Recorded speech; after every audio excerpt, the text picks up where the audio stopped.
This is an image of the primary school in Allschwil, Basel-Land, that we just finished this August. And in this image, what we were really interested in was this ambiguous space, being a space that is was one part of the program having like in all the Swiss schools, you need the Pausendach.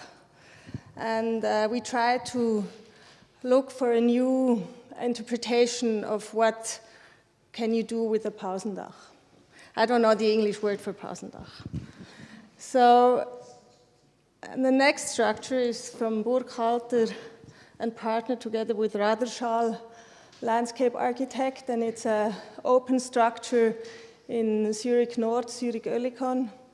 And for us here as well, what we find very interesting is the indefinite, or as well again ambiguous, reading of this space, not only in terms of being able to interpret the public space, the park, in several levels, but also by the nature taking part of it and bringing new, maybe visions and possibility into a city where the public space is being maybe not, still very important, but also in terms of some programs getting smaller and smaller.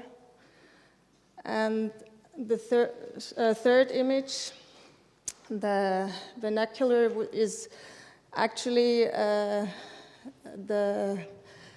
view into our office.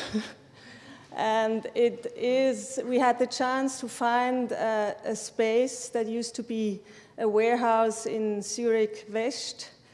And part of this space was this garage where we first weren't sure what to do with it. And all of a sudden, this garage became our meeting point, our kitchen, but also our interaction with the street life of where we are and where we work. And I think for us, these are the ideas or things that are in our minds when we have to think about new programs or reading programs in architecture. And maybe as a thesis or as a question for this evening, we have the question of to make architecture still being part of the political and cultural discussion in our days is to emphasize on the possibility of the public space being in interaction with architecture. Thank you.